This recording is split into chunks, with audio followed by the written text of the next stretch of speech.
ওয়ালাইকুম আসসালাম।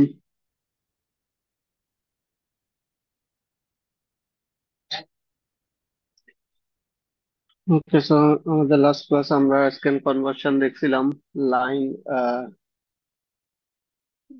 লাইন এবং সার্কেলের এবং এগুলো রাস্টার ডিসপ্লে গুলো প্র্যাকটিস করতে বলছিলাম আর কি, রাস্টার লোকেশন কিভাবে ফাইন্ড আউট করে অ্যালগোরিদম দিয়ে।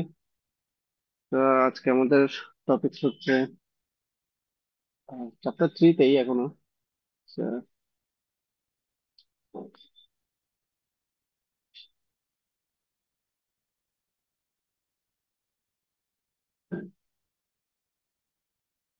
আমরা আজকে যেটা দেখবো, ওই স্ক্যান কনভার্ট করতে গিয়ে আমাদের আসলে যা যা সিচুয়েশন ফেস করতে হয় বা যেগুলো যেগুলো দেখতে হয়, সেই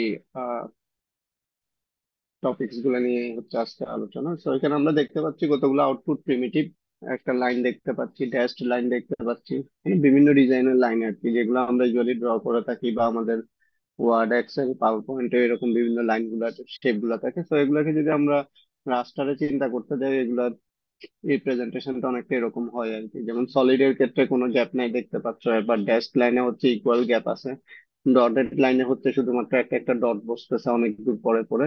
আবার সেলফ ডিফাইন যেটা, সেটা হচ্ছে তোমার নিজের স্টাইলে তুমি লাইনটাকে ডিফাইন করতেছো। তার মানে এখানে তুমি যেটা করতেছো, পিক্সেল গুলোকে তুমি কন্ট্রোল করে তোমার মতো করে তোমাকে, তুমি লাইন গুলাকে বা পিক্সেলটাকে কালারিং করে তুমি এটা এখানে প্রেজেন্ট করতেছো। এখন এই সেলফ ডিফাইনটা, এখন তোমাকে যদি ল্যাব পরীক্ষাও এরকম বলা হয় যে ঠিক আছে, তোমার ডিসপ্লে স্ক্রিনে এরকম একটা লাইন তুমি ড্র করো, তোমাকে হয়তো ডিফারেন্ট কালার দেওয়া হইলো কিংবা এরকম বিভিন্ন স্পেসিংটা একটু চেঞ্জ করে দেওয়া হলো আর কি, হ্যাঁ। তো ওরকম হয়তো তোমাকে দেওয়া হইতেও পারে। তো এটা জাস্ট যে একটু মানে বুঝা যে পিক্সেল লোকেশন গুলো, যেহেতু এটা আমাদের স্ল্যান্টেড লাইনও না, মানে কোনো স্লপ বা কিছু নাই, জাস্ট একটা স্ট্রেট লাইন। সো এটা তোমার ডিজাইনের উপর বেস করে, এখানে যেগুলোতে ডট আছে ওগুলোতে যে কেউ অ্যাস্টার দিলেও কাহিনীটা নিয়ারলি সেমই হয় বা এই টাইপের। তো এরকম একটা ব্যাপার জাস্ট রিপ্রেজেন্ট করানো হয়েছে আর কি এখানে। এরপর আস্তে আস্তে হচ্ছে আমরা যখন একটা ক্যারেক্টার বা ইয়াকে রিপ্রেজেন্ট করি রাস্টার লোকেশনে, যেটা আমরা দেখলাম, তো বিটম্যাপের যেটাকে আমরা বলি আর কি। তো এই বিটম্যাপ ফন্টটা হচ্ছে বেসিক্যালি রাস্টার গুলোকে ফিল আপ করে আমরা একটা ক্যারেক্টারকে ফাইন্ড আউট করার চেষ্টা করি। আসলে ক্যারেক্টার গুলো যখন আমি জুম করে দেখবো এরকমই দেখাবে, কিন্তু আমরা যেহেতু এখন আমাদের পিক্সেল সংখ্যা অনেক বেশি, সে কারণে ওটা রিয়েলিটি এরকম থাকলেও আমরা অনেক স্মুথলি দেখতে পাই, কারণ স্মুথ করার জন্য আরো কিছু কাজও করা হয়। তো এখানে আমরা দেখতে পাচ্ছি বিটম্যাপ ফন্টে বোল্ড হলে কি অবস্থা হয়, ইটালিক হলে কি অবস্থা হয়। আবার যদি আমরা সিমিলারলি চিন্তা করি যে এটাকে আহ বিটম্যাপ বা রাস্টারে চিন্তা না করে যদি আমরা ভেক্টরে চিন্তা করি, তখন হচ্ছে এভাবে। ভেক্টরের ক্ষেত্রে হচ্ছে লাইন বা আর্ক বা পলিগন, এগুলো হচ্ছে প্রি ডিফাইন, মানে আগে থেকে ওগুলো অনেকটা ড্র করা থাকে, সেগুলোকে সে জাস্ট কানেক্ট করে করে কারেসপন্ডিং শেপটা জেনারেট করে। এখন এগুলো করতে গিয়ে সেটা আমি রাস্টার করি বা এটা করি বা যে কোনো শেপের ক্ষেত্রে, এরপরে যেটা জিনিস আসে আসে আমাদের, সেটা হচ্ছে রিজিয়ন ফিলিং এর যে ব্যাপারটা। তো রিজিয়ন ফিলিং হচ্ছে আমার একটা লোকেশনকে কালারিং করা। তো আমার অরিজিনালি হচ্ছে আমাদের ব্যাকগ্রাউন্ডে বা ডিসপ্লেতে একটা বিল্ট ইন কালার থাকবে স্বাভাবিকভাবে। তো ওটার উপর বেস করে তোমাকে আসলে জিনিসটা ফুটাই তুলি, যেমন আমাদের ডিসপ্লে স্ক্রিনটা ব্ল্যাক থাকে, সেটার মধ্যে আমরা বাকি কালার গুলোকে ফুটাই তুলতেছি। তো বাউন্ডারি ফিল অ্যালগোরিদম আসলে যেটা করে, তোমার এখানে একটা বাউন্ডারি ডিফাইন করা থাকে এবং সেই বাউন্ডারির ভেতরের কোনো একটা পয়েন্টকে সে সিড হিসেবে নেয়। বাউন্ডারির ভেতরের কোনো একটা পয়েন্ট বলতে পিক্সেল, কোনো একটা পিক্সেলকে সে সিড হিসেবে নেয়। তারপর হচ্ছে ওই পিক্সেলের আহ তাকে সে চেক করে দেখে যে মানে এটা বাউন্ডারি লাইনের সাথে সেম কালার কিনা বা বাউন্ডারি পিক্সেল কিনা। যদি না হয় তাহলে সে কালারিং করতে থাকে, আর যদি বাউন্ডারি লাইনে পৌঁছে যায় তাহলে সে হচ্ছে ওটাকে আর কাউন্ট করে না বা ওটার বাইরে যায় না। আবার ফ্ল্যাট ফিলের ক্ষেত্রে হচ্ছে ডিফারেন্ট কেস। ফ্ল্যাট ফিলের ক্ষেত্রেও সে পিক্সেলটা একইভাবে বাউন্ডারি ফিলের মতো সে হচ্ছে যে কোনো একটা সিট পিক্সেলকে নিবে ইনসাইড দ্য বাউন্ডারি রিজিয়ন। এরপর হচ্ছে সে তার নেইবার গুলাকে সে কালার করা শুরু করবে, এবং এই কালার করার সময় সে জাস্ট দেখবে যে এখানে অরিজিনাল কালারটা আছে নাকি বাউন্ডারির যে কোনো একটা কালার। এখন যেহেতু সে নেইবার গুলাকে কনসিডার করতেছে, এখানে হচ্ছে শুধুমাত্র একটা কালারই থাকবে, কারণ এখানে বাউন্ডারির সাথে কম্পেয়ার করতেছে। বাট এখানে বাউন্ডারিতে কিন্তু আমরা ডিফারেন্ট কালার ইউজ করলে সে কিন্তু ডিফারেন্ট কালারটাকে অ্যাসাইন করতে পারবে। এখন তুমি বলতে পারো যে নেইবার গুলা কিভাবে আসে। নেইবার গুলো আসে হচ্ছে যে এরকম four connected, eight connected component অনুসারে। কোনো কোনো অ্যালগোরিদম বা তোমার ফোর কানেক্টেড দিয়ে যদি বলে কাজ করে, তাহলে হচ্ছে এই চারটাকে সে নেইবার ধরবে। আর যদি এইট কানেক্টেড বলে এই আটটাকে সে নেইবার ধরবে। তাহলে এখন আমরা ফ্ল্যাট ফিলে যদি একটা ইলুস্ট্রেশন দেখি, যে তোমাকে ধরো এরকম একটা গ্রাফ বা এরকম একটা ছবি, এটা আসলে আমি বাউন্ডারির ভেতরের অংশটা যেটাকে ইন্টেরিয়র ডিফাইন্ড রিজিয়ন বলতেছে, এটা হচ্ছে ফ্ল্যাট ফিলের জন্য। এই রিজিয়নটাকে আমি কালার করব, তাহলে এখানে ভেতর থেকে আমি যে কোনো একটা পিক্সেল নিলাম, এরপর আমি হচ্ছে যে তার সবগুলো নেইবরকে নিলাম, এই নেইবর গুলোকে আমি কালার করছি। এরপর কালার করার পরে আমি আবার এখানে যে কোনো একটাকে আমি কি হিসেবে নিব, যেগুলো আমার প্রতিটা পিক্সেলের হচ্ছে যে আবার আমার কি ওগুলাকে আবার সিড হিসেবে কাজ করবে। এটাতে হচ্ছে একটা পিক্সেল থেকে আমার আটটা সিড জেনারেট হয়েছে, সে আটটা আবার আটটা আটটা করে 64টা সিড জেনারেট করবে। এভাবে রিকার্সিভলি কল করে করে আমার হচ্ছে কি করবে, কালারটা কমপ্লিট করবে। এই ডিফারেন্সটা এখানে যেটা আসতেছে, বাউন্ডারি ফিল্ডের ক্ষেত্রে শুধুমাত্র আমার একটা কালারই আমার কাজ করতেছে, সে বাউন্ডারিতে যে কালারটা আছে সে কালারটা আছে কিনা চেক করবে। আর যদি ওইটা না থাকে তাহলে ওই কালার দিয়ে কালার করে দিবে। ঠিক আছে, দুইটারই কিন্তু নেইবরিং পিক্সেল বা সিড জেনারেশনটা সেম। ঠিক আছে। তো এই ক্ষেত্রে খালি বাউন্ডারি ফিলের ক্ষেত্রে যেটা ব্যাপার, সেটার ক্ষেত্রে সে জাস্ট বাউন্ডারিটা যদি সে পায় তাহলে সে তার বাইরে যাচ্ছে না, এবং হচ্ছে বাউন্ডারি কালার যেটা, সেই কালারটাই তার অরিজিনাল কালার, সে কারণে তাকে কালার নিয়ে আর কোনো চিন্তা করতে হচ্ছে না বাউন্ডারি ফিলে। আবার ফ্ল্যাট ফিলে ওই অপরচুনিটিটা রাখছে যে বাউন্ডারির মধ্যে ডিফারেন্ট কালার থাকতে পারে, সে কারণে এই রিজিয়নে আমার ডিফারেন্ট কালার আসতে পারে তার নেইবরের উপর বেস করে। কারণ আমি যেহেতু প্রতিটা সিটকে নেইবর হিসেবে ধরতেছি, এখন ওই সিটটা যখন এখানে আসবে, তখন হচ্ছে যে কোনো একটা যদি ওখান থেকে সিট হিসেবে কনসিডার হয় তাহলে ডিফারেন্ট কালার অ্যাসাইন হবে। এখন যেটা হয় পরীক্ষা অনেক সময় এরকম একটা শেপ বা এটা দিয়ে তোমাকে বলা হয় যে তুমি ফ্ল্যাট ফিল অ্যালগোরিদম ইউজ করে এটাকে কালার করো। বা এই পয়েন্টটা যেমন আমি এখানে 1 নাম্বার এটা একটা পিক্সেল দিয়ে দিচ্ছি, এটাকে তুমি সিট হিসেবে ধরো, তারপর ফোর কানেক্টেড ইউজ করো বা এইট কানেক্টেড ইউজ করো, তারপর এটাকে কালার করো। এখন ওটা করতে গিয়ে তোমার সবগুলাতে কিন্তু সেম কালার আসবে না। যেহেতু ফ্ল্যাট ফিলের ক্ষেত্রে, এক্ষেত্রে তোমাকে দেখতে হবে নেইবরটা কোনটার ক্ষেত্রে সিট জেনারেট কিভাবে হচ্ছে এবং নেইবরটা কিভাবে আসতেছে। সে কারণে এরকম যে কোনো একটা জাস্ট তুমি নিজে একটু হাতে কলমে প্র্যাকটিস করে দেখতে পারো। বাট এটা তেমন কঠিন কিছু না আশা করি, রাইট? যদি কেউ বুঝে না থাকে একটু বলো।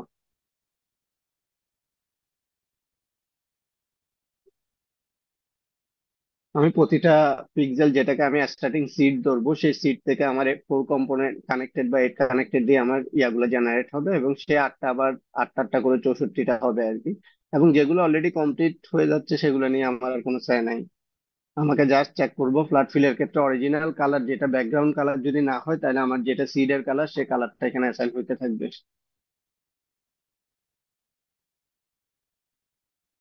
এরপর আসতেছে হচ্ছে ফিলিং এর পরে। কালার হবে কয়টা, একটা পিক্সেল শুধুমাত্র? বুঝি না। কালার হবে কয়টা পিক্সেল, একটা পিক্সেল মানে শুধু? তুমি যেটাকে এইট সিট হোক হিসেবে বা? ধরবা, যেমন এখানে প্রথম আমি এটাকে সিট হিসেবে ধরছি, এরপর এটা হ্যাঁ। যেগুলা, এটা থেকে আমার কয়টা জেনারেট হয়েছে, আটটা কানেক্টেড পিক্সেল। এই নেইবারিং পিক্সেল গুলোকে আমি কালার করতে থাকবো। এটার যতগুলো মানে নেইবার থাকবে ওই নেইবার গুলোকে কালেক্ট করতে কালার করতে থাকবো, কালার করার পরে ওই নেইবার গুলো আবার কি হিসেবে কাজ করবে, সিড হিসেবে কাজ করবে। এখন সে কালারটা করতে গিয়ে এখন তুমি বলতে পারো যে তাহলে বাউন্ডারির সাথে ফ্ল্যাট ফিলের ডিফারেন্সটা কোথায়। ঠিক আছে, বাউন্ডারি যেটা চেক করবে সেটা হচ্ছে যে আমার কোনো একটা, আমি যখন এখান থেকে প্রসিড হইতে শুরু করব, যখনই আমি বাউন্ডারিতে পৌঁছায় যাব তখন আমি আর বাইরে যাচ্ছি না। এবং বাউন্ডারির কোন কালার সেটা আমার হেডেক না। কারণ এক্ষেত্রে বাউন্ডারি ফিলে যেটা করবে সেটা হচ্ছে যে তার শুধু বাউন্ডারিতে যে কালার সব পুরাটা একটাই কালার, মানে ওখানে ডিফারেন্ট কালার থাকার সুযোগ নাই বাউন্ডারি ফিলে। সে কারণে তার ক্ষেত্রে হচ্ছে যে আমার আর বাউন্ডারিতে পৌঁছাইছি মানে হচ্ছে আমার কাহিনী শেষ, আর আমি বাকিগুলো কালার করতে থাকবো। কিন্তু ফ্ল্যাট ফিলে যেটা কেস, ফ্ল্যাট ফিলে হচ্ছে যে বাউন্ডারি আমরা দেখতে পাচ্ছি এখানে ডিফারেন্ট কালার। তাহলে তুমি কোনো একটার ক্ষেত্রে রিজিয়নে যখন তোমার সিট হিসেবে এগুলাকে পাচ্ছ, ধরো তুমি এখান থেকে এখানে পৌঁছালে সিট হিসেবে এটা কাজ করতেছে, তাহলে এটার সিট হিসেবে আবার এমন কোনো পিক্সেল আসতে পারে যেটা অলরেডি এখনো কালার হয় নাই। যদি সে এমন কোনো পিক্সেল পায় যেটা অলরেডি কালার হয় নাই তার নেইবর হিসেবে, তাহলে সেক্ষেত্রে ওই সিডের যে কালারটা আসবে সেটা হচ্ছে তোমার কি হিসেবে কাজ করবে, ওই কালারটা অ্যাসাইন হবে, সেক্ষেত্রে তোমার ডিফারেন্ট লোকেশনে তুমি ডিফারেন্ট কালার পাবা। আমি কি বুঝাতে পারছি? আর বাউন্ডারি ফিল হচ্ছে মানে এটা ডিফারেন্ট কালার ডেপথে আসার সুযোগ নেই। চলতে থাকবে যতক্ষণ না পুরোটা এক সেম কালারে না আসে? না না, এটাতে পুরোটা সেম কালার আসবে না ফ্ল্যাট ফিলে। পুরোটা সেম কালার আসবে হচ্ছে বাউন্ডারি ফিলে। কারণ এখানে হচ্ছে একটাই কালার, এবং তুমি শুধু ওই বাউন্ডারিতে যে কালারটা, সেই কালারটার উপর বেস করে তুমি পিক্সেল গুলাকে কালার করে দিচ্ছ। আর ফ্ল্যাট ফিলে হচ্ছে যে তোমার বাউন্ডারি, ও জাস্ট কম্পেয়ার করবে যেটা, সেটা হচ্ছে যে রিজিয়নে অরিজিনাল কালার, মানে রিজিয়নে এখানে অরিজিনাল কালার হচ্ছে হোয়াইট। এই হোয়াইট ছাড়া যে কোনো কালার থাকলে তার আর কোনো সমস্যা নাই। সে নতুন কালার দিয়ে সে কি করে দিবে, এটাকে কালার করে দিবে। সেক্ষেত্রে তোমার যখন একটা জায়গা থেকে তুমি স্টার্ট করবা, তখন তোমার যে সিড গুলো জেনারেট হবে, সেই সিড গুলোতে এমন কোন একটা সিড থাকতে পারে যেটা ডিফারেন্ট কালার অলরেডি আছে। তাহলে সেক্ষেত্রে ওই সিডের যে নাইবার গুলো আসবে, সেই নাইবার গুলো তাহলে নতুন কোন কালার থেকে কালার দিয়ে কালার হবে। বুঝাতে পারছি আমি? স্যার, হ্যাঁ, এখানে যেটা ওয়ান আছে ওইটা তো সিড হিসেবে কাজ করতেছে প্রথমে। হ্যাঁ, তো এটা অরিজিনাল কালার হচ্ছে হোয়াইট। হ্যাঁ, এরপর এটা এটা যেহেতু হোয়াইটই আছে, তাহলে আমরা হোয়াইট রেখে দিব, তাই না? দেন হ্যাঁ, এটা অরিজিনাল কালার আছে। এখন এটাতে আমি নতুন কোনো কালার অ্যাসাইন করতে পারবো পারবো না কিন্তু, পারতেছি না। তো কারণ আমি এটাতে কোনো কালার নাই। এখন আমি এটার নেইবার গুলো নিব। Navy blue, neighbour. ও, এখন নেবার গুলো নিচ্ছি, এখন হঠাৎ করে দেখলাম আমার লাল আসলো। তো হ্যাঁ, লাল, লাল আসলে এরপর ওই লাল লালটা সিড সিট হিসেবে হিসেবে কাজ কাজ করবে। করবে। জি। লালটা তো সিট হিসেবে কাজ করবে, তখন লালটার সিট গুলো কালার হয়ে যাবে না আবার? হ্যাঁ, তখন লালটা সিড গুলোর কালার হবে লাল। হ্যাঁ, একইভাবে কোনো একটাতে কর্নারে যাইতে যাইতে তুমি হয়তো ব্ল্যাক পেয়ে যাবা, কোনোটাতে যাইতে জি, যাইতে হচ্ছে ইয়েলো ইয়েলো পেয়ে পাবো। যাবা। আবার ওটা সিডে যেগুলো তোমার কালার হবে সেগুলো ইয়েলোতে কালার হইতে থাকবে। কিন্তু ইয়েলো যখন কালার হইতে থাকবে, তখন কোনোটা যদি অলরেডি লাল থাকে, তাহলে ইয়েলো কিন্তু লালকে রিপ্লেস করবে না। জি, ইয়েলো বা লাল কিংবা ব্ল্যাক এটা রিপ্লেস করবে অনলি হোয়াইট কে। জি, জি। অর্থাৎ রিজিয়ন কালারটা, অরিজিনাল কালারকে সে রিপ্লেস করবে, কিন্তু যদি এখানের কোনো একটা কালার থাকে তাহলে সেটা রিপ্লেস করবে না। এবং এটা যেটা সুবিধা হচ্ছে সেটা হচ্ছে তুমি ডিফারেন্ট কালার পাচ্ছ, রাইট? বা জি স্যার। ডিফারেন্ট কালার ইউজ করতে আসতেছে, কিন্তু বাউন্ডারি ফিলে আমার ডিফারেন্ট কালার না, শুধু একটাই কালার। তাহলে স্যার, রিভার্স যখন আসবে, ধরলাম লাল থেকে আবার যখন আমরা অন্তত প্রথমে হোয়াইট থেকে যাচ্ছি, তো হ্যাঁ, তোমার লালের একটা, জায়গায় যদি অন্যটা আসে, অন্যটা পড়ার সুযোগ হয়, বা অন্য কোনোটা তোমার লালের সিট হিসেবে থাকে বা লালকে সিট হিসেবে নেয়, তখন যদি অলরেডি সেটা লাল থাকে, সিটে যদি রিজিয়নের অরিজিনাল কালার ছাড়া অন্য কোনো কালার থাকে, সেক্ষেত্রে তোমার কিছু করা লাগবে না, তুমি নেক্সট সিটে চলে যাবে। জি, আর মানে রিজিয়নের কালারটা থাকলে আমি এটা আবার লাল করে দিতে পারবো। হ্যাঁ, আর স্যার, ওই যেটা বাউন্ডারি আছে ওইখানে দেখা যাচ্ছে ওর যে চারটা বা আটটা করে সিট হচ্ছে। তো হ্যাঁ, প্রত্যেকবার আসলে চারটা বা আটটা করেই সিট হবে, এবং কালার ব্ল্যাক সেটা থাকলে আমি তোমাকে এটাকে। মেনশন করা থাকবে। তুমি ফোর কানেক্টেড যদি তোমাকে বলা থাকে তো তুমি চারটা চারটা সিট নিতে থাকবে, আর যদি তোমাকে এইট কানেক্টেড বলা থাকে তাহলে তুমি আটটা আটটা সিট নিতে থাকবে। জি স্যার, থ্যাংক ইউ স্যার। তো এখন এটা হচ্ছে রিজিয়ন ফিলিং বা আমরা কারেসপন্ডিং, ওটা এখন হচ্ছে আমরা স্ক্যান কনভার্ট করতেছি, সেটা রিজিয়ন ফিল করি। বা এই যে এখানে যেটা এভাবে আমরা লিখতেছি, দেখো এখানে ইটালিকটা আমরা একটা এখানে জ্যাক ডেপিয়ারেন্স দেখতে পাচ্ছি। এটা ঠিক ইটালিকও আমার কাছে এখানে মনে হচ্ছে না, বা একটা ডিফারেন্ট ইয়া। একইভাবে এটাও আমরা দেখতে পাচ্ছি এখানে পি এর এই অংশটা স্মুথ না। তো এই জিনিসগুলোকে বলা হয় হচ্ছে তোমার এলিয়াজিং ইফেক্ট। ঠিক আছে, স্ক্যান কনভার্সনের অ্যাডভার্স সাইড ইফেক্ট। অর্থাৎ যখন আমি আমার যে কন্টিনিউয়াস সারফেসকে ডিসক্রিট অ্যাপ্রক্সিমেশন, যেটা বলা হচ্ছে কন্টিনিউয়াস স্পেসকে ডিসক্রিট অ্যাপ্রক্সিমেশন, তো সেটাতে যখন আমি কনভার্ট করতে যাই, তখন আমাকে হচ্ছে এই ধরনের ইফেক্ট গুলা অ্যারাইজ করে, যেটাকে আমরা এলিয়াজিং ইফেক্ট বলি। তো এরকম একই জিনিস কন্টিনিউয়াস স্পেসকে ডিসক্রিট স্পেস আমরা কনভার্ট করছি কোথায় বলো তো? কন্টিনিউয়াস কিছুকে ডিসক্রিটে কনভার্ট করছো কোথায় এর আগে? ডাটা কমিউনিকেশনে, লা- রাইট? ওখানে হচ্ছে যে আমরা করছি না ওই যে পালস অ্যামপ্লিটিউড মডিউলেশন, পাম, পিসিএম। এই আমি কাছাকাছি একটা যেটা ইয়ার রাখছি অ্যাপ্রক্সিমেট আমি এখানে, নিছিলাম। হ্যাঁ এই যে এটা আর কি, এই টাইপের, রাইট? তো এগুলা স্যার, হচ্ছে যে আমার কন্টিনিউয়াস স্পেস, আর এটা হচ্ছে আমার ডিসক্রিট সিগন্যাল, যেটাকে আমি অ্যাপ্রক্সিমেশন করে আনতেছি। তো এটা এই কনভার্সন করতে গেলে আমার এখানে হচ্ছে যে, যেটা আমরা এখানেও করতেছি ডিজিটালে, তখন আমার এই ধরনের কিছু ইফেক্ট বা সাইড ইফেক্ট যেটাকে বলে জেনারেট হয়, যেগুলোকে আমরা এলিয়াজিং ইফেক্ট বলি। এর মধ্যে একটা হচ্ছে জ্যাকড এপিয়ারেন্স বা স্টেয়ার কেস এপিয়ারেন্স। তো সেটা আমরা অলরেডি শুরু থেকেই দেখে আসতেছি যে লাইনের ক্ষেত্রে আমার লাইন গুলো এরকম দেখায়। ওকে, সো ইভেন মাইক্রোসফটের তোমার ওয়ার্ড, যেটা ওয়ার্ডে 2003 ভার্সনে পর্যন্ত এই জিনিসটা খুব ভিজিবল ছিল। ঠিক আছে, তখনকার পর্যন্ত আর কি। কারণ তখন তোমার ডিসপ্লে ইয়া ছিল তোমার 400/600, এটা ছিল স্ট্যান্ডার্ড ডিসপ্লে, ডিসপ্লে রেজলিউশন। এখন তো যেটা হচ্ছে 1900-তে চলে গেছে, নিয়ারলি সবাই কম বেশি 1900 ইয়াতে ইউজ করে, আর একদম খারাপ হইলেও সেটা হচ্ছে কত 1000-এর উপরে। বাট তখন ছিল 300-400, এটা একটা ইয়া ছিল, বা 300-600, 400-600, এরকম একটা 400-600টা স্ট্যান্ডার্ড ডিসপ্লে ইয়া ছিল। তখনও এই জিনিসটা খুব ভিজিবল ছিল আর কি, আমরা একটু বড় করে দেখলে বা কোনো একটা লাইনকে আমরা স্ল্যান্টেড করে ড্র করলেই ওটা আর মানে স্পষ্ট ভাবে ইয়া হইতো না আর কি, স্মুথ হইতো না। বাট এখন হচ্ছে সেটা আমরা পিক্সেলের ডেপথ বা ইয়া বাড়ানোর কারণে, ঘনত্ব বাড়ানোর কারণে সেটা আমরা কিছুটা ওভারকাম করে গেছি। তো এটা হচ্ছে একটা সমস্যা, স্ট্যারকেস এপিয়ারেন্স বা জ্যাগড এপিয়ারেন্স। আরেকটা সমস্যা হচ্ছে যে তোমার ব্রাইটনেস এর সমস্যা, সেটা হচ্ছে আমরা অলরেডি দেখছি পিক্সেল গুলা কিভাবে সিলেক্ট হয়। ঠিক আছে, তো পিক্সেল গুলা হরাইজন্টাল ডিস্টেন্স যদি হয় আমার এক, তাহলে আমার এই স্ল্যান্টেড ডিস্টেন্স হচ্ছে 1.44, তার মানে এখানে যে পিক্সেলের ডিস্টেন্সটা সেটা হচ্ছে এখানে ডিস্টেন্স থেকে বেশি। আর ডিস্টেন্স থেকে বেশি থাকার মানে হচ্ছে একটা পিক্সেলের পর একটা পিক্সেল যদি কাছাকাছি পায়, তাহলে তার হচ্ছে গ্যাপটা পড়তেছে না কোনো রকমের কালারিং এর ক্ষেত্রে।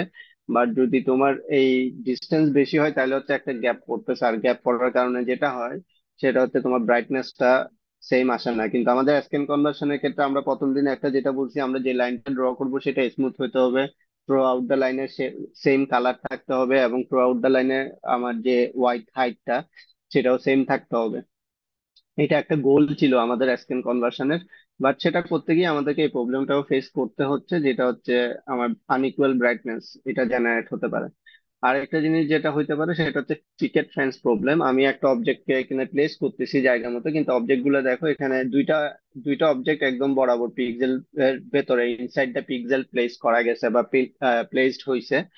বাট বাকি যে অবজেক্ট গুলা, সেই অবজেক্ট গুলা কোনোটা মানে, কারণ তোমার টোটাল ডিসপ্লে স্ক্রিনটা তো কতগুলো আমরা যেটা বললাম 2 ডাইমেনশনাল অ্যারেতে ভাগ করা বা গ্রিডে ভাগ করা। তো তখন গ্রিডের উপরে যদি পড়ে যায়, তখন তুমি কোনটাকে নিবা, পিক্সেল এই দুইটাকেই নিবা নাকি একটাকে নিবা, নাকি এই পিক্সেলটাকে একটু বাড়াবা কমাবা কিভাবে ফিট করবা, সেই জিনিসটাকে বলা হয় তোমার পিকেট ফ্যান্স প্রবলেম। ওকে, সো এইটাও একটা খুবই ভাইটাল প্রবলেম, কারণ এটা যদি না হয়, তুমি ধরো একটা ড্র করতেছো বা কে শো করাইতে যাচ্ছ, যদি তোমার পর্যাপ্ত ভাবে তুমি আহ পিক্সেল গুলাকে কাভার করতে না পারো, তখন সেটা তোমার এই যে এখানে 2 নাম্বার যে পিকচার ওরকম দেখা যেতে পারে। বাট আমাদের গোল হচ্ছে কিরকম দেখানো, এই যে 3 নাম্বার যে পিকচারটা ওটার মতো দেখানো। তো এই তিনটা প্রবলেমকে বলা হয় তোমার কি এলিয়াজিং ইফেক্ট বা অ্যাডভার্স সাইড ইফেক্ট, যেটা হচ্ছে আমি যখন স্ক্যান কনভার্ট করতেছি, একটা ছবিকে কম্পিউটারে কনভার্ট করতে যাচ্ছি, এই প্রবলেম গুলো আমার অ্যারাইজ করতে পারে বা অ্যারাইজ করে আর কি। তো এর মধ্যে এই স্টেয়ার কেসটাকে সাধারণত সবাই সবচেয়ে বেশি পপুলার বলে আর কি, বা এটাকে ভাইটাল হিসেবে ধরে বাকিগুলা অ্যাড্রেস করে, এবং সবাই যেটা ইয়া করে যে এটাকে যদি অ্যাড্রেস করতে পারে বাকিগুলা কম্পারেটিভলি কভার করা সম্ভব বা এটা। তো এখন এটা হচ্ছে আমার এলিয়াজিং ইফেক্ট, তার মানে এলিয়াজিং ইফেক্ট যেহেতু আছে, সমস্যা যেহেতু আছে, ওটার সমাধান নিয়েও আমরা হচ্ছে কেউ না কেউ। হ্যালো, হ্যাঁ, আমরা কোন পিক্সেলটা নিব, উপরেরটা না নিচেরটা? যখন হলো যে একটা লাইন একেবারে ফিট না হয়ে উপরে মানে পার্শিয়ালি দুইটা পিক্সেলের উপর দিয়ে যায়, তখন তো আমরা ব্রেসেনহাম অ্যালগোরিদম ইউজ করতাম। তো তাহলেও হ্যাঁ, এই ইফেক্টটা থাকছে কেন? হ্যাঁ, ব্রেসেনহাম অ্যালগোরিদম আমি এই যে ইউজ করতেছি, আমিও উপরেরটা নিচে না নিচেরটা নিচে সেটা আমি ডিসাইড করতেছি, রাইট? তো ডিসাইড করার হ্যাঁ, ফলে আমার আবার এটা জেনারেট হচ্ছে না, এই জ্যাক অ্যাপিয়ারেন্স আসতেছে, ঠিক কিনা? ওইটাও তো স্মুথ হচ্ছে তা কিন্তু না। এখন ব্রেসেনহ্যাম দিয়ে তো তুমি অলরেডি সিলেক্ট করে ফেলছো, ইয়াকে পিক্সেলকে সিলেক্ট করে ফেলছো, রাইট? তো সেটা সিলেক্ট করার পরে তোমার কোনটা আসতেছে? তুমি লাইনের ক্ষেত্রে সিলেক্ট করছো, তোমার ওটা কিন্তু কি কিসের জন্য সিলেক্ট করো নাই? মানে আহ, স্মুথনেস আসছে না এমন? হ্যাঁ, লাইনের ক্ষেত্রে আমরা ব্রেসেনহ্যামে যেটা করছি সেটা লাইন অ্যালগোরিদম করছি, সার্কেল ওটা অ্যালগোরিদম করছি। যখন আমি সার্কেল করতেছি তখন কিন্তু আমার টোটাল ট্রু লাইন থেকে এই এরকম কিছু এপিয়ারেন্স চলে আসতেছে আর কি। ওইটা তো স্যার মূলত ফ্লোটিং পয়েন্ট ওটা অংশটাকে ওই বাদ দেওয়ার তুমি জন্যই কাজ পিকেট করছে। ফেন্স যেটা দেখতেছো, সেই পিকেট ফেন্সটা বেসিক্যালি ইয়াতে জেনারেট কম হয় কিসে, যেটা রাস্টারাইজেশন যেটা আমরা করতেছি বিট ম্যাপে সেটা কম হয়, সেটা বেসিক্যালি জেনারেট হয় কিসে, তোমার ওই যে আহ যে পিডিএফ ওটা বলো না, বিট ম্যাপ আর একটা কি, ভেক্টর ম্যাপ নাকি? ভেক্টর, ভেক্টরে ওটা বেশি জেনারেট হয়।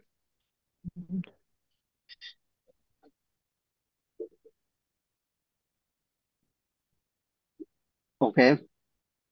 আচ্ছা, ওকে তো স্যার। এই তিনটা, তাইলে এখন যেহেতু এটা সমস্যা, স্বাভাবিকভাবে এটা সমাধানও থাকবে। তো সমাধানের জন্য হচ্ছে আমাদের কিছু টেকনিক আছে যেগুলোকে বলা হয় এন্টি এলিয়াজিং টেকনিক।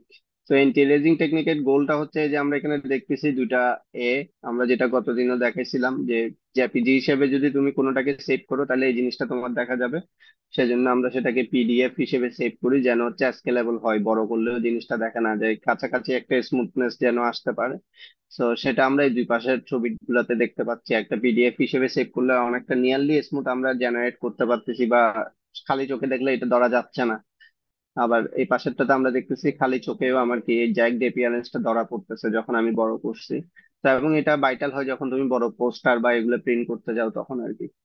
তো এখন এই সমস্যাগুলো সমাধানের জন্য কিছু টেকনিক যেটা আছে, সেটা অলরেডি স্যাম্পলিং নিয়ে আমরা বললাম কথা, যেটা হচ্ছে কন্টিনিউয়াস কে ডিসক্রিটে কনভার্ট করা।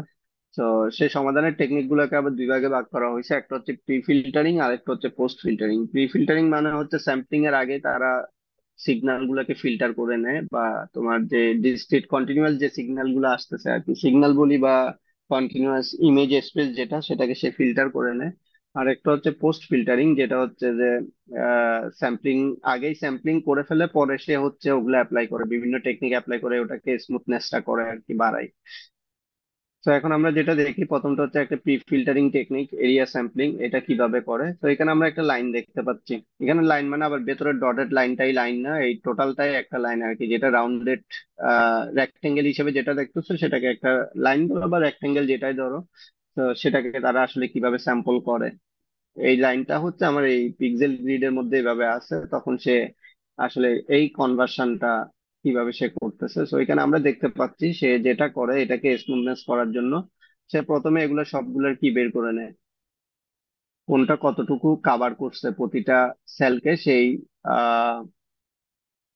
পার্সেন্টেজ অফ এরিয়াটা সে বের করে নেয়। যেমন আমরা দেখতে পাচ্ছি এখানে এই অংশটুকু।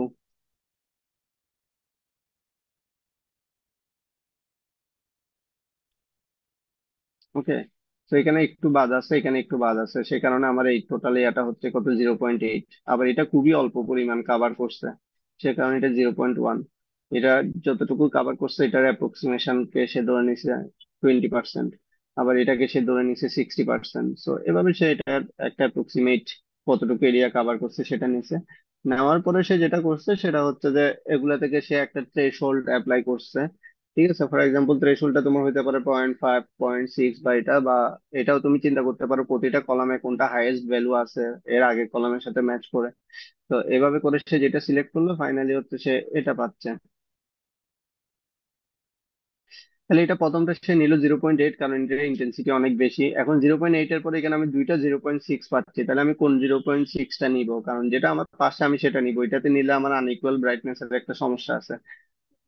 ঠিক আছে, যেহেতু এই দুইটার ইন্টেন্সিটি সেম, কিন্তু এটা যদি 0.7 আসতো তাহলে আমি আবার এটা নিতাম, কারণ ইন্টেন্সিটি সেম এর চেয়ে আমার পিক্সেল কতটুকু কাভার করছে সেটা একটা ফ্যাক্ট হিসেবে কাজ করবে। আবার এর পরেরটা যদি হয়, এখানে আমি তিনটা পাচ্ছি 2, 8, 2, এক্ষেত্রে আমি 8ই নিব। আবার এখানে দুইটা 6 থাকলে আমি অবশ্যই পাশে যেটা সেটাকেই নিব। আবার এখানে আমি 8কে নিব। তো এইভাবে নিলে আমার ফাইনালি এরকম একটা, এই পিক্সেল গুলোকে আমি সিলেক্ট করবো বা এগুলোকে আমি হাই ইন্টেন্সিটি ভ্যালু দিব, এভাবে করে একটা স্মুথনেস জেনারেট করার চেষ্টা করে, সেটাকে এরিয়া স্যাম্পলিং টেকনিক বলে। এরপরের টেকনিক যেটা সেটা হচ্ছে সুপার স্যাম্পলিং। সুপার স্যাম্পলিং যেটা করে প্রতিটা পিক্সেলকে সে আবার নয়টা নয়টা গ্রিডে ভাগ করে, কেউ নয়টাতে ভাগ করতে পারে, কেউ ওরকম মাল্টিপ্লাই অফ যে কোনো নাম্বার অফ গ্রিডে সে ভাগ করে নিতে পারে। এখানে প্রতিটা হচ্ছে এক একটা পিক্সেল, যেটাকে সে নয়টা গ্রিডে ভাগ করতেছে। এই নয়টা গ্রিডে ভাগ করার পরে সে এখানে হিসাব করতেছে কয়টা গ্রিডকে ওই পিক্সেলটা কি করে গেছে, কাভার করে গেছে, বা ওই পিক্সেলটা কয়টা আহ ওই নয়টার মধ্যে থেকে কয়টাকে কাভার করছে।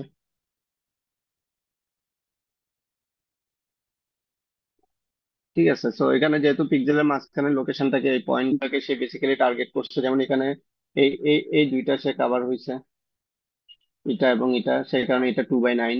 এটার ক্ষেত্রে আমরা দেখতে পাচ্ছি এই দুইটা বাদে বাকি সবগুলা কাভার হয়েছে, তার মানে 7/9। এটার ক্ষেত্রে আমরা দেখতে পাচ্ছি 1, 2, 3, 4, 5, 6, এখান থেকে শুরু করে এই ছয়টা কাভার হয়েছে, সে কারণে 6/9। ঠিক আছে, এটার ক্ষেত্রে সবগুলাই কাভার হয়েছে, সেই কারণে 1/1 পুরাটা আসছে। এটার ক্ষেত্রে সবগুলা কাভার হয়েছে, এটার ক্ষেত্রে এটা বাদে বাকি সব কাভার হয়েছে, সে কারণে 8/9। আবার এখানে শুধুমাত্র এই একটা কাভার হয়েছে সে কারণে 1/9। ঠিক আছে, এই অবজেক্টটা যেটা হচ্ছে যে এটা একটা আহ এটা হচ্ছে এই 9/9 পিক্সেল গুলাকে কতগুলাকে কাভার করছে সেই অনুসারে আমার এটা নিচ্ছে, এবং এগুলো পুরাটা হচ্ছে একটা পিক্সেল, সেই পিক্সেলকে আবার সে 9টা পিক্সেলে ভাগ করছে আর কি, 3/3 এক একটা পিক্সেলকে। এরপর সে এই অ্যাপ্রক্সিমেশনটা সে আনছে। তো এরপর আনার পরে সে যেটা করতেছে সেটা হচ্ছে এখন এই অ্যাপ্রক্সিমেশনে আনার পরে এখন স্মুথনেস করি বা যেটা করি সেটা অনুসারে আমি এটা নিচ্ছি। এখন এটার কালারিংটা আসলে কিভাবে হয় প্রতিটা অ্যাপ্রক্সিমেশনের ক্ষেত্রে, সে কালারিংটা আচ্ছা, আপনার কালারিংটাতে একটু পরে আসি। এটা হচ্ছে সুপার স্যাম্পলিং। আরেকটা হচ্ছে, এটাও হচ্ছে তোমার প্রি ফিল্টারিং টেকনিক আর কি। আরেকটা হচ্ছে তোমার লো পাস ফিল্টারিং। সেই লো পাস ফিল্টারিংটা আসলে কিভাবে কাজ করতেছে, লো পাস ফিল্টারিংটা আমরা যেটা বললাম সেটা হচ্ছে যে এটা হচ্ছে যে তোমার পোস্ট ফিল্টারিং, এগুলো হচ্ছে প্রি ফিল্টারিং। এখন ধরো তুমি সুপার স্যাম্পলিং করো বা এরিয়া স্যাম্পলিং করে তুমি এই ইমেজটা পাইছো, এই ইমেজটাকে আবার বা এই পিক্সেল গ্রিড গুলো পাইছো, এগুলোকে তুমি আবার স্যাম্পল করে একটা আরো ভালো বা স্মুথ করার জন্য আরো কিছু অ্যাপ্লাই করতেছো, তখন সেটাকে পোস্ট ফিল্টারিং যেটা টেকনিক সেটাকে লো পাস ফিল্টারিং বলা হচ্ছে, একটা টেকনিকের নাম। তো এই লো পাস ফিল্টারিংটা আসলে যেভাবে কাজ করতেছে সেটা হচ্ছে যে উপরে যেটা তুমি দেখতেছো সেটা হচ্ছে একটা কার্নাল। সে কার্নালে যেটা করতেছে সে মাঝখানের যে পিক্সেলটা, এই পিক্সেলটা এটার একটা অরিজিনাল কালার কালার আছে, সে কালার করার ক্ষেত্রে বা এটার যে ইন্টেন্সিটি বা কালার, এই পিক্সেলের যে ইন্টেন্সিটি বলি বা কালার বলি, আগের গুলাতে যেটা আমরা 2/9 1/9 দেখছি ওগুলা দিয়ে আসলে অনেকটা ইন্টেন্সিটি গুলাকে বা এরিয়া অফ রিজিয়ন গুলাকে কাভার করে আর কি, কোন পিক্সেল গুলোর ইন্টেন্সিটি হাই সেগুলো ফাইন্ড আউট করার জন্য। তো এখানে যেটা করে যে মাঝখানে যে এই পিক্সেলটারই হচ্ছে যে আমি কালার বা ডেপথ বা ইন্টেন্সিটি বের করব, সেটা বের করার জন্য আমি এটার 50% নিব, এবং এটার নেইবর গুলো যেগুলা, এই যে 4 কানেক্টেড নেইবর, আবার এখানে আমার 8 কানেক্টেড, 8 কানেক্টেড আমরা এখানে হিসাব করি না, আমরা এই 4 কানেক্টেড এর ওর 4টা নেইবরের ক্ষেত্রে আমরা 1/8 করে আমার কন্ট্রিবিউশন নিব। আবার ওর নিজের যেটা অরিজিনাল সেটার কন্ট্রিবিউশন নিব হচ্ছে 50%। আর বাকি 50%কে আমি ওই বাকি 4 জনের কাছে ভাগ করে দিলাম। এখন এটা কিভাবে অ্যাপ্লাইটা হচ্ছে সেটা একটু দেখো।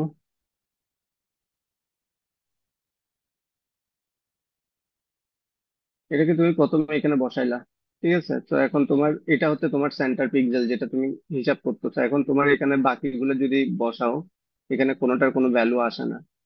ঠিক আছে, খেয়াল করো, কারণ সবগুলো জিরো এখানে, তাহলে জিরো দিয়ে গুণ করলে আলটিমেটলি জিরোই হবে। এরপর এটাকে এখানে বসাইলা, এখন তোমার এটা এখানে আছে। এখন এখানে তোমার এই দুইটা পিক্সেল, এটার সাথে এটা গুণ হবে, এটার সাথে এটা গুণ হয়ে আবার যোগ হবে।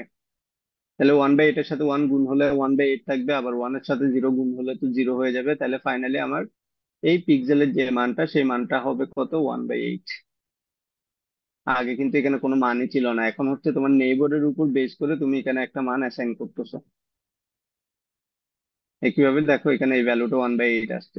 তাহলে আগে যেটা ছিল আমার এখানে যেটা পোস্ট ফিল্টারিং করে আমি যেটা পাইছি সেটাকে যখন আমি এই কার্নাল অ্যাপ্লাই করে করতেছি, আমি আরেকটু নিয়ারেস্ট যে নেইবর গুলা সেগুলাকেও কালার করে আমি নিয়ারলি হচ্ছে একটা কি স্মুথ একটা নাম্বার বা একটা প্রপোর্শন আমি জেনারেট করার চেষ্টা করছি বা পাচ্ছি, যেটার আলোকে আসলে আমরা আরেকটু স্মুথ ছবিগুলো পাচ্ছি আর কি।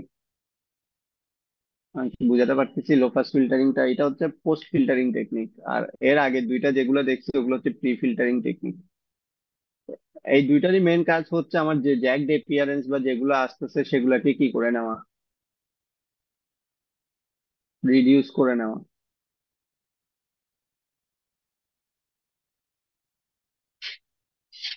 কারোর কাছে সমস্যা থাকলে একটু বলো।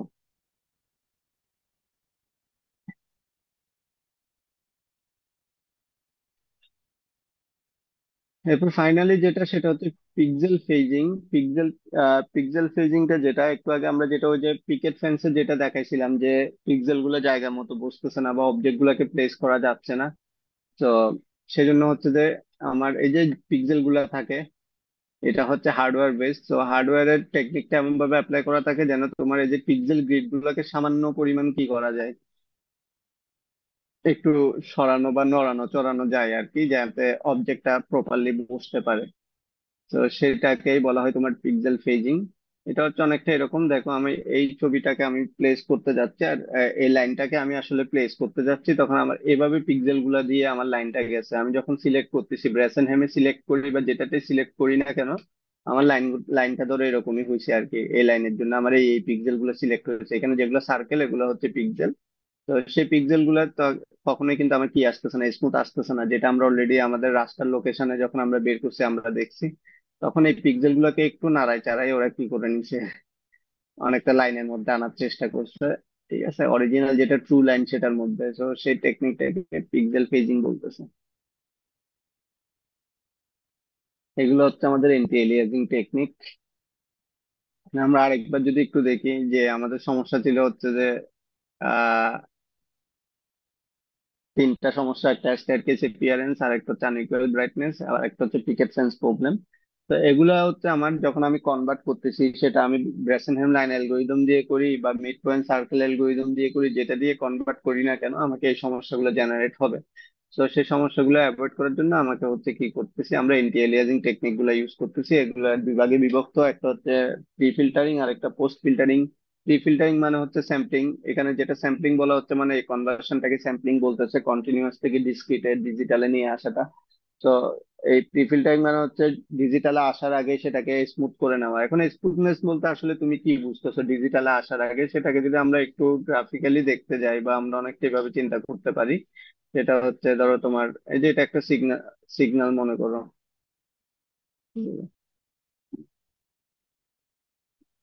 লাইন, ধরো এটা একটা সিগন্যাল মনে করো, হ্যাঁ। তো এখানে হঠাৎ করে একটা সিগন্যাল অনেক বেড়ে গেছে। তাহলে তখন তোমার কাজ হচ্ছে কি, প্রি ফিল্টারিং এর কাজ হচ্ছে যে তোমার এই যে মাঝখানে যে সিগন্যালটা, এটাকে আমরা সাধারণত বার্স্ট বলি বা নয়েজও অনেক ক্ষেত্রে বলে থাকি, যে আনইভেন হচ্ছে কি স্পাইকটা আমার জেনারেট হয়েছে, তখন সেটাকে আমরা বাকিগুলার আলোকে সেটাকে একটা মিডিয়াম লেভেলে নিয়ে আসা আর কি। তার ইয়াটা কমাই, ইন্টেন্সিটিটা কমায় একটা লেভেলে সবগুলোকে আনা, সেটাকে আমরা প্রি ফিল্টারিং টেকনিক বলতেছি। ঠিক আছে। আর পোস্ট ফিল্টারিং যেটা, সেটা হচ্ছে আমার কাছে অলরেডি ইয়াটা আছে, ডিজিটাল এগুলো আছে, সেটার উপর আমরা ওইটা অ্যাপ্লাই করতেছি। যেটা হচ্ছে আমরা যখন এই যে ডিজিটা কনভার্ট করে ফেলছি, এটা হচ্ছে আমার কনভার্সন অলরেডি করা আছে 111 দিয়ে। ঠিক আছে, 111 বা 00, এগুলো 111 মানে বাকিগুলো 000। তাহলে 10তে আমার অলরেডি রাস্টারটা কনভার্ট করা আছে। সেই রাস্টার কনভার্ট করাটার উপরে আমি এই ফিল্টার অ্যাপ্লাই করে যেটা করতেছি, যেটাকে কনভলিউশন ফিল্টার বলে সাধারণত। এই সেম টেকনিকটা সিএনএন এও ইউজ করে আর কি, কনভলিউশনাল নিউরাল নেটওয়ার্কে। তো এই ফিল্টারটা ইউজ করে হচ্ছে আমরা এই স্মুথনেসটা এখানে জেনারেট করতেছি। ওকে, এই কনভলিউশন ফিল্টারটা ইউজ করে এখানে এটা জেনারেট করে আমরা হচ্ছে স্মুথনেস করতেছি, যেটা হচ্ছে পোস্ট ফিল্টারিং, ফিল্টারিং এর পরের অংশ। আর একটা যেটা হার্ডওয়্যারের সাথে রিলেটেড সেটা আমরা দেখালাম, সেটা হচ্ছে আমাদের কি পিক্সেল ফেজিং, যেখানে পিক্সেল গুলাই অটোমেটিক্যালি একটু নিজেকে শিফট করে অবজেক্টটাকে প্রপারলি প্লেস করার চেষ্টা করে। ওকে, এটুকুতে কারো কোনো কোয়েশ্চেন আছে? স্যার লো পাস ফিল্টারিং নিয়ে, হ্যাঁ বলো।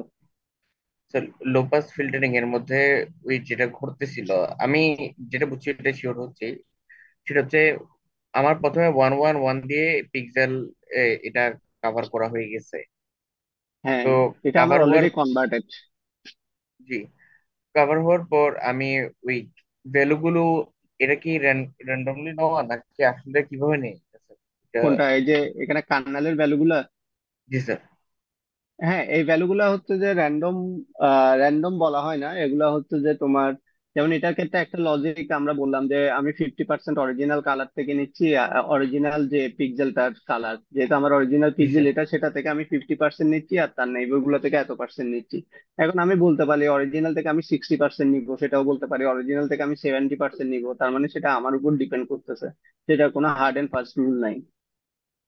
জি স্যার। যেটাতে আমি সবচেয়ে ভালো পাবো সেটাই আমি নিবো, ইউজুয়ালি ট্রায়াল এন্ড এরর পদ্ধতিতে। জি জি স্যার, তারপর ওইটা দিয়ে গুণ করে এই গুণ করে ভ্যালু যোগ চেঞ্জ করবা হওয়ার, সবগুলা। গুণ করে যোগ। হুম, ধর এটা এভারেজ এখানে নিলে বসানোর কি পরে হবে স্যার? যেমন এভারেজ তো নেওয়া যেতে পারে না স্যার? নয়টার ভ্যালুকে যোগ করে 9 দিয়ে ভাগ করে। এভারেজ কি নিচ্ছে এখানে নাকি গুণ করে যোগ করতেছে? এটা হচ্ছে 1/8। এর পরেরটা কি করতেছে, আমরা যদি এটাকে এই পাশে সরাই একটু, তাহলে কত আসে একটু দেখো তো।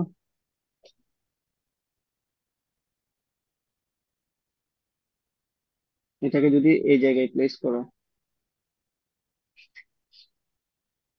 তাহলে কত কত এটা আসবে পুরোটা এটা। মিলে ওয়ান স্যার, যোগ করলে। কোনটা? এটা? মানে ওয়ান ওয়ান বাই এইট চারটা তো, তো হ্যাঁ, এটা হাফ পুরোটা আর মিলে তো প্লাস হাফ। ওয়ান, কারণ হচ্ছে 100%-এর 50% এখানে নিচে, বাকি 50%-কে বাকি চারটার কাছে ভাগ করে দিছে।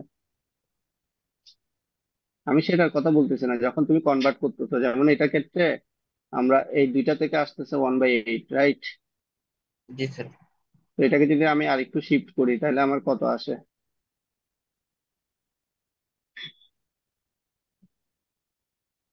এই যে আরেকটু শিফট করলে, এই জিনিসটাকে যদি আমি এখানে প্লেস করি, তাহলে কি হয়?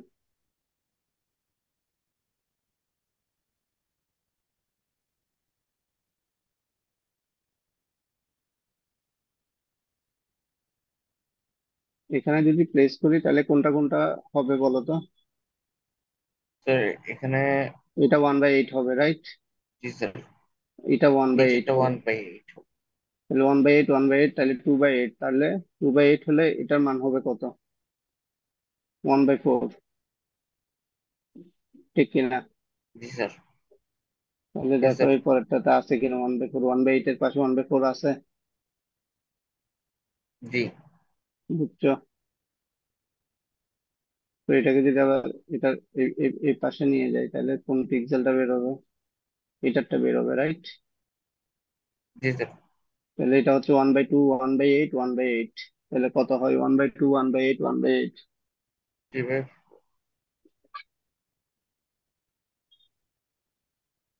3.7। স্যার এটা বুঝি না, এটা কিভাবে নির্ধারণ ওয়ান করতেছেন by one eight by two, 1/8? মানে এই এই জিনিসটাকেই তো এখানে বসাচ্ছি আমরা। জি। ঠিক আছে, এই জিনিসটা এখানে বসানোর পরে এখানে কতগুলা মান আছে, সেই মানের সাথে এখানের মানটা গুণ হয়ে তারপর যোগ হবে। 6 আচ্ছা বুঝছি স্যার, এই ওয়ানের 6। ভ্যালু গুলাই নিচ্ছি মূলত। ওয়ানের ভ্যালু গুলাই সবগুলা গুণ হয়ে ওটার সাথে যোগ হবে। জি। যেমন এটা এখানে বসছে, এখানে সবগুলোই জিরো, সেই কারণে জিরোর সাথে সব গুণ হলে জিরো হয়ে যাবে। তাহলে আমার কোনো মান আসতেছে না এই জায়গায়, এই জায়গাটা জিরো আসবে। বাট যখন আমি এটাকে একটু নিচে নামাইলাম, এই জায়গার ভ্যালুটা দেখো, এই জায়গার ভ্যালুতে যখন আসতেছে, তখন আমার এই দুইটা মানে ওয়ান আছে, তাহলে এই দুইটা মানের 1/8, 1/8, 1/8 ইন্টু ওয়ান গুণ হবে, ওয়ানের সাথে জিরো গুণ হবে, এরপর দুইটা যোগ করলে 1/8 আসে। সে কারণে তুমি পরের ইয়াতে গেলে দেখো 1/8 পাইছো। বুঝতে জি পারছো? স্যার, বুঝছি স্যার। এরপর যখন এটাকে আমি একটু এই ডান পাশে শিফট করবো, একটু আগে আমরা যেটা দেখালাম, যখন আমি এটাকে জাস্ট এখানে শিফট করে নিলাম,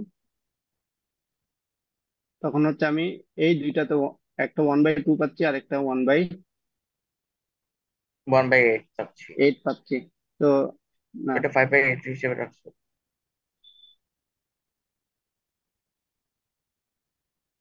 এখন আমরা এটা নিব, তখন আমি এটার পিক্সেলটা বের করবো, রাইট? জি স্যার। হাফ প্লাস 1/8 ওয়ান ভিতর বাই করলে এইট তখন আমার কত আসবে? 5/8 হিসেবে রাখছো ওরা, যদি ফাইভ দশমিক বাই নিয়ে এইটই তো যায়। আসবে নাকি? জি স্যার। 1/2 আর 1/8 জি। করলে 5/8 আসবে না? জি। জি স্যার। আর যদি এটাকে আমি এই জায়গায় রাখি, তাহলে কত আসবে? এটা হলে 1/8 প্লাস 1/8, 2/8, 2/8, তাহলে কত হবে? 4। 1/4। তাহলে দেখো এখানে 1/4 আছে।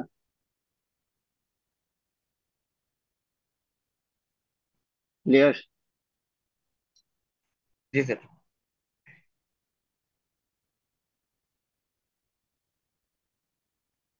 তো এটা হচ্ছে লো পাস ফিল্টারিং, যেটার ক্ষেত্রে আমার অলরেডি স্ক্যান কনভার্ট করা আমার ইয়াটা আছে, ডিজিটাইজ করা। সেই ডিজিটাইজ করা ইমেজের উপর আমি ফিল্টারিং অ্যাপ্লাই করে আমি হচ্ছে এটাকে স্মুথ করতেছি। ওকে। তো এগুলোই হচ্ছে আমাদের বেসিক্যালি এন্টি এলিয়াজিং টেকনিক। আর পিক্সেল ফেজিং বললাম। আরেকটা জিনিস আছে, যেটা হচ্ছে যে তোমার এই যে রিকার্সিভ কল যেগুলো আমরা দেখলাম, সেই রিকার্সিভ কলের উপর বেস করে কম্পিউটার গ্রাফিক্সে তোমার কিছু ড্রয়িং করা হয় বা ইজিলি করা যায় এই টাইপের আর কি। যেমন এখানে আমার সি কার্ভ যেটাকে বলা হয়, এখানে যে লাইনটা আছে সেই লাইনটা হচ্ছে দুইটা লাইনে ভাগ হয়ে যাবে প্রথম কলে আর কি। তো দুইটা লাইনে ভাগ হবে এবং এদের মাঝে যে ইয়াটা হবে, অ্যাঙ্গেলটা হবে, সেটা হবে কত ডিগ্রি? 90 ডিগ্রি। এই দুইটা হচ্ছে আবার রিকার্সিভলি কল হলে এই দুইটা হচ্ছে চারটাতে ভাগ হয়ে যাবে, প্রতিটা আবার দুইটা করে, তাদের মাঝখানের অ্যাঙ্গেল হবে আবার কত ডিগ্রি? 90 ডিগ্রি। সেই চারটা আবার কয়টাতে ভাগ হবে? আটটাতে ভাগ হয়ে যাবে, তাদের প্রতিটার অ্যাঙ্গেল হবে 90 ডিগ্রি। সেই আটটা আবার 16টাতে ভাগ হবে, এভাবে ভাগ হইতে হইতে ফাইনালি একটা কার্ভ জেনারেট হবে। এটাকে সি কার্ভ বলতেছে। আরেকটা হচ্ছে যে তোমার কস কার্ভ, যেটা সেটার ক্ষেত্রে হচ্ছে যে এটা তিন ভাগে ভাগ হবে, আবার মাঝখানের ভাগটা হচ্ছে তোমার কি ইকুইল্যাটারাল ট্রায়াঙ্গেলের মধ্যে দুইটা ইকুয়াল ডিস্টেন্স একটা ট্রায়াঙ্গেল জেনারেট করবে। তিন ভাগে ভাগ হবে, মাঝখানেরটা হচ্ছে ইকুইল্যাটারাল ট্রায়াঙ্গেলটা ক্রিয়েট করবে আর কি এই জায়গায়। একইভাবে আবার এখানে তাহলে এখন কয়টা আমার লাইন পাইলাম? একটা, দুইটা, তিনটা, চারটা। এই চারটা আবার প্রতিটা তিন ভাগে ভাগ হবে, মাঝখানে হচ্ছে একটা ইকুইল্যাটারাল ট্রায়াঙ্গেল হবে। ঠিক আছে, তাহলে প্রতিটাতে তিনটা করে হলে এখানে তিনে চারে 12টা লাইন হবে। 1 2 3 4 5 6 7 8 9 10 11 12, আরো বেশি, 14 15 16টা। 1 2 3 4, হ্যাঁ, চারটাতে যদি আমার আবার চারটা করে লাইন হয় তাহলে চার চারে 16টা লাইন হবে। সেই 16টা লাইন আবার প্রতিটা চারটা চারটা করে ভাগ হবে, এভাবে করে একটা রিকারসিভ কলের মাধ্যমে শেপ জেনারেট হয় আর কি। ওকে, সো সেটা আমরা ড্রয়িং এর মাধ্যমে বা রিকারসিভ কলের ক্ষেত্রে এটা আমরা ইউজ করতে পারি। এভাবে বিভিন্ন ড্রয়িং সাধারণত জেনারেট করা যায়। তো এগুলো পরীক্ষায় যেভাবে আসে, পরীক্ষায় আসে হচ্ছে তোমার এখানে যদি দেখি আমরা, এই যে রিকারসিভ কলের ক্ষেত্রে এটা একটা আসছে ধরো, ঠিক আছে, কোয়াড্রেটিক ক্রস কার্ভের জেনারেশন ওয়ানে এরকম হয়েছে, তাহলে জেনারেশন টু তে এটা কিরকম দেখা যাবে? ঠিক আছে, তো এক্ষেত্রে আমি একটা লাইন, সেই লাইনটা এই শেপে আসছে। এখানে আবার কয়টা লাইন এখন? 1 2 3 4 5টা লাইন, প্রতিটা 5টা লাইন আবার এরকম একটা একটা শেপে জেনারেট কনভার্ট হবে। ক্লিয়ার?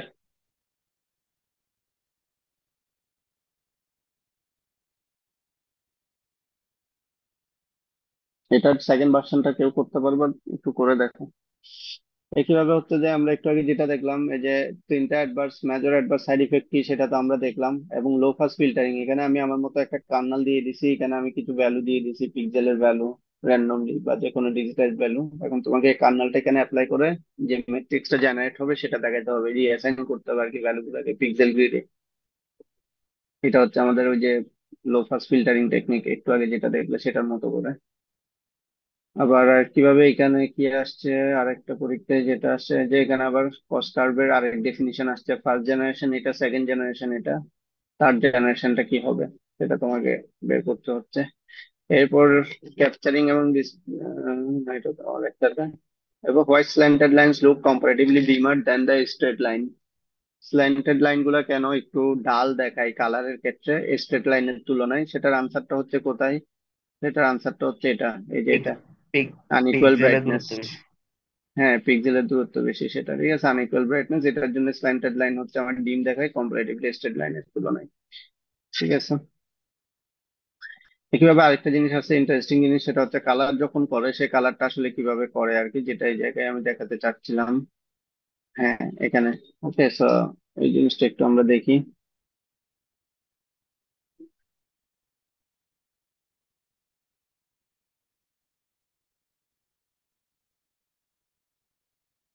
ওকে, কালারটা এখানে আমাকে যেটা বলতেছে, সুপার স্যাম্পলিং এর ক্ষেত্রে আমি কালার কিভাবে অ্যাসাইন করব, যখন স্যাম্পলিং প্রসেস এখন আমি কালার অ্যাসাইন করব, এটা কিভাবে হবে? এখানে অবজেক্টের কালারটা হচ্ছে আমার রেড, আর ব্যাকগ্রাউন্ডের কালারটা হচ্ছে লাইট ইয়েলো। লাইট ইয়েলো মানে 50% রেড, 50% গ্রিন। ওকে, সো অবজেক্টের কালারটা হচ্ছে আমার রেড 100, ব্যাকগ্রাউন্ডের কালারটা হচ্ছে লাইট ইয়েলো। এখন সেটা আমাকে অ্যাসাইন করতে হবে এই গ্রিডে 7/9-এ। তাহলে সেটা অ্যাসাইন হচ্ছে কিভাবে দেখো, 7/9 এর ক্ষেত্রে যেহেতু এখানে প্রথমে রেড এর মানটা আসতেছে, রেড এর মান হচ্ছে 1, তাহলে 1 × 7/9 প্লাস 0.5। এই 0.5 × 2/9 যেটা, সেটা হচ্ছে আমার এই পিক্সেল গ্রিডের 7/9 পোর্শন হচ্ছে রেড কালার আছে। আর বাকি 0.5 পোর্শনটা আছে হচ্ছে আমার কি কালার, ব্যাকগ্রাউন্ড কালার যেটা, সেটা হচ্ছে কি ইয়েলো। ওকে, লাইট ইয়েলো থেকে আমার এই রেড এর অংশটুকু আসতেছে আর কি, ব্যাকগ্রাউন্ড কালার থেকে। এটা হচ্ছে আমার অরিজিনাল যে কালারটা সেটা অবজেক্টের কালার, আর এটা হচ্ছে ব্যাকগ্রাউন্ড কালারের কন্ট্রিবিউশন রেড এর ক্ষেত্রে। একইভাবে গ্রিনের ক্ষেত্রে দেখতেছি আমার অরিজিনালে গ্রিনের কোনো কালার নাই, যেহেতু অরিজিনালে গ্রিনের কোনো কালার নাই সে কারণে আমার গ্রিনের যে ব্যাকগ্রাউন্ড কালার সেটার কন্ট্রিবিউশন কত হবে, যেহেতু আমার টোটালটা 9/9 মানে 1, এটা 7/9 আমার রেডে চলে গেছে, তাহলে বাকি 2/9 এর ক্ষেত্রে আমার ব্যাকগ্রাউন্ড কালার যেটা সেটা কাজ করবে গ্রিনের জন্য। আর ব্লু ক্ষেত্রে হচ্ছে আমার অরিজিনালেও কোনো কালার নাই, ব্যাকগ্রাউন্ডেও কোনো কালার নাই, সুতরাং ব্লু কালারের কোনো কন্ট্রিবিউশন নাই। তো এটাকে যদি তুমি ধরো এখানে প্লেস করার পর তোমার এখন রেড কালার যেটা সেটা অ্যাসাইন হবে কতটুকু পর্যন্ত, এতটুকুর মধ্যে তোমার রেড কালার থাকবে, সেই রেড কালারটা হচ্ছে তোমার 7/9 পোর্শন পর্যন্ত যেটা তুমি নিচ্ছ সেটা এই টোটাল পিক্সেলে।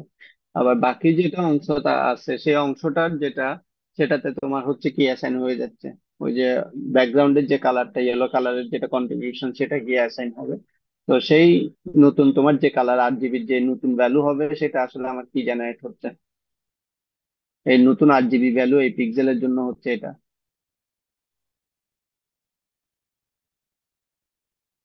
অর্থাৎ আমার রেড কতটুকু আসতেছে, গ্রিন কতটুকু আসতেছে, ব্লু কতটুকু আসতেছে। রেড 1%, সেটা আমার অবজেক্টের কালার, এবং অবজেক্ট কাভার করছে কতটুকু, 7/9, সেজন্য আমার অবজেক্টের কালারের সাথে অবজেক্ট যতটুকু কাভার করছে ততটুকু আসছে। প্লাস হচ্ছে সেই অবজেক্টের কালারে অবশ্যই ব্যাকগ্রাউন্ড কালারের একটা কন্ট্রিবিউশন আছে, সেই কন্ট্রিবিউশনটাকে আমি যোগ করে রেড এর টোটাল কন্ট্রিবিউশন আমি বের করলাম অবজেক্টের জন্য। গ্রিনের ক্ষেত্রে আমার অবজেক্টে গ্রিনের কোনো কালার নাই, সেজন্য আমার গ্রিনের ক্ষেত্রে অবজেক্ট এটা 0, তাহলে অবজেক্টের আবার গ্রিনের ক্ষেত্রে কার কন্ট্রিবিউশন আছে, ব্যাকগ্রাউন্ড কালারের কন্ট্রিবিউশন আছে। সেজন্য বাকি যেটা অবজেক্টের অংশ হচ্ছে 7/9 আর বাকি অংশ 2/9, সেই 2/9টাতে আমার হচ্ছে কি এই গ্রিনের পোর্শনটা চলে যাবে। আর যেহেতু অবজেক্টের ক্ষেত্রে এবং ব্যাকগ্রাউন্ড কোনোটাতেই হচ্ছে ব্লু এর কোনো কন্ট্রিবিউশন নাই, সে কারণে ব্লু টোটালি 0। তার মানে এই পিক্সেলের টোটাল কালার ডেফিনিশনটা হবে রেড 8/9%, ইয়েলো 1/9%, গ্রিন 1/9%, এবং ব্লু হচ্ছে 0%। এভাবে হচ্ছে অবজেক্টের কালার গুলো সাধারণত অ্যাসাইন করা হয় আর কি। এবং সেম প্রসেসে অন্যান্য গুলাতেও সুপার স্যাম্পলিং এর মতো, এরিয়া স্যাম্পলিং যেটা, ওগুলাতে একই প্রসেস অ্যাপ্লাই করে কালার গুলো অ্যাসাইন করে রেড গ্রিন ব্লু রাস্টার ডিসপ্লেতে।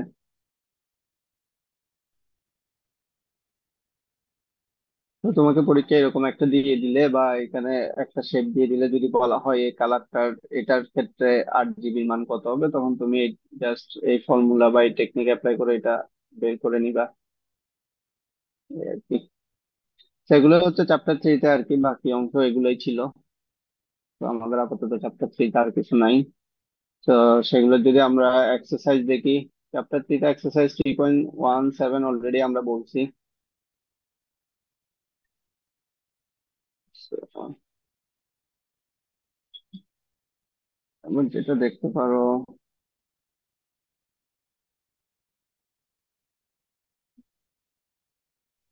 অ্যালগোরিদমে আসছে, সেগুলো এখানে আলাদাভাবে লাগবে না।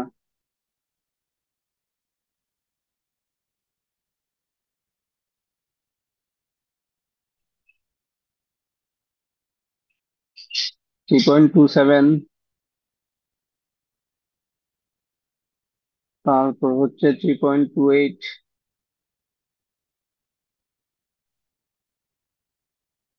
3.31,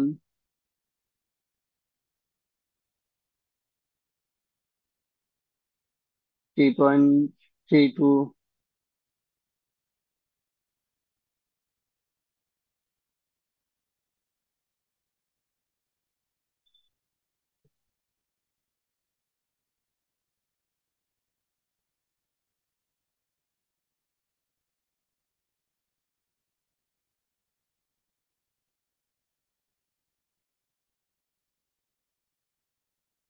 হ্যাঁ, এগুলো দেখলেই হবে।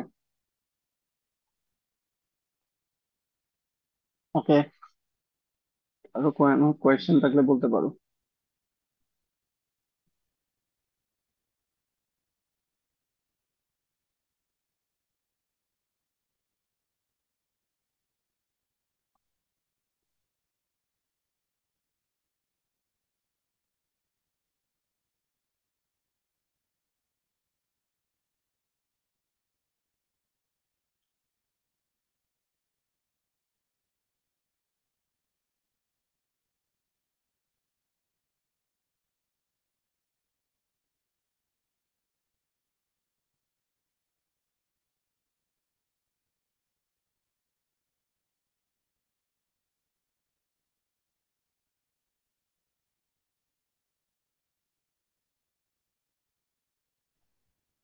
তো নয়।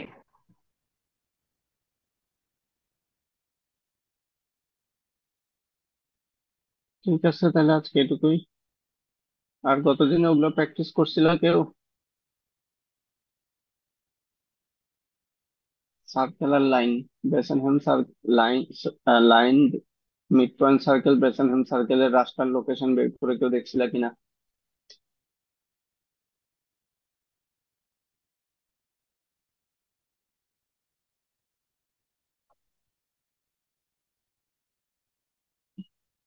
কেউ করো নাই? ইন্নালিল্লাহ।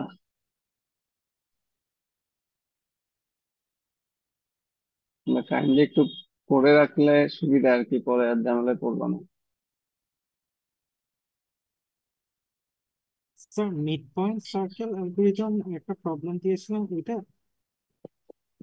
হ্যাঁ, মানে ওই পরীক্ষায় যেগুলো আসছিল আর কি প্রশ্নে, জি মিড পয়েন্ট সার্কেল দিয়ে বা ইয়া দিয়ে রাস্তার লোকেশন গুলো বের করা।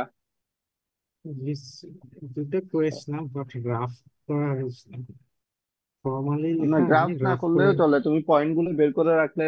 আর জি স্যার। এগুলোর জন্য আরেকটা জিনিস যেটা আমি বলতে চাচ্ছি সেটা হচ্ছে, আবার পরীক্ষার হলে গ্রাফ পেপার খোঁজা শুরু করিও না, এটা পেন এন্ড পেপার দিয়ে খাতাতেই তুমি দেখাইলে হবে, হ্যাঁ? Okay sir. জি তো স্যার। তুমি যদি আবার পরীক্ষার হলে গ্রাফ পেপার খুঁজতে শুরু করো তো মুসিবত। এটা দরকার পড়বে না, তুমি পেন এন্ড পেপার দিয়ে জাস্ট 1 2 3 4 এভাবে স্কেল দিয়ে ড্র করে কারেসপন্ডিং লোকেশনে একটা একটা সার্কেল ড্র করে দিবে আর কি। আচ্ছা এটাই এটাই যথেষ্ট। প্রথমে গ্রাফ পেপার লাগবে না।